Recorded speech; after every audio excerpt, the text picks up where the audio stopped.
So the free fatty acids are going to approach the outer, they're going to enter into the cell, and they're going to approach the outer mitochondrial membrane in order to enter into the mitochondria, because the fatty acid oxidation occurs inside of the mitochondria. The small fatty acids like short chained and medium chained free fatty acids, which is shorter than 12 carbons, can cross the inner mitochondrial membrane without the aid of carnitine. So the carnitine shuttle is only needed for long chain free fatty acids. Now the long chain free fatty acids are going to approach in the outer mitochondrial membrane.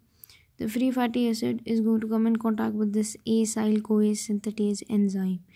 What this enzyme is going to do, it is going to attach the CoA to the free fatty acid and going to synthesize an acyl-CoA.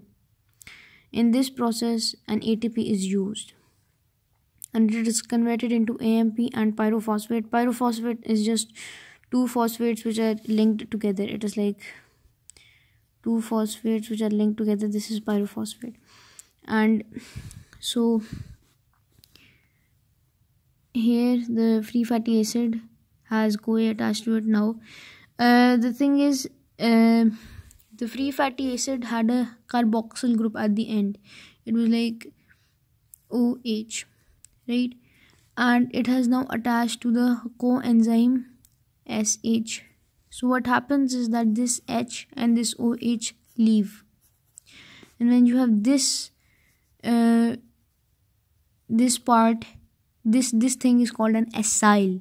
An acyl is just this carbon chain which is linked to a carbon which is carbonyl. This part is called acyl. This thing is acyl. So what happened was that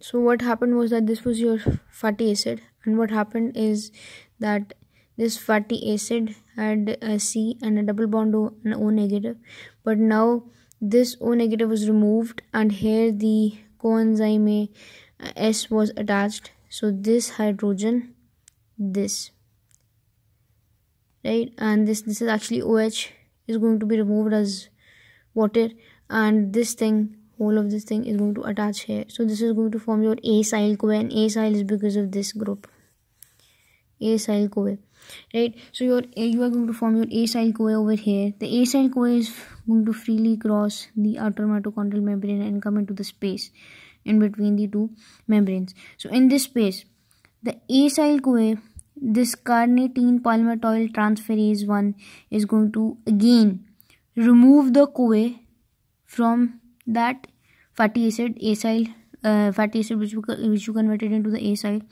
But the thing is, now that you have removed the OH group from the fatty acid, now it has been converted into an acyl. The carboxylic group has been converted into acyl residue at the end. So what happens is this acyl is going to attach to the carnitine and form an acyl carnitine, and the CoA is going to be released. Now this in this inner mitochondrial membrane, there is this translocase enzyme, and what this enzyme is going to do, it is going to translocate acyl carnitine towards the inside for every carnitine which will go from the matrix to the space in between the two membranes. So acyl carnitine is transported inside and the carnitine goes out.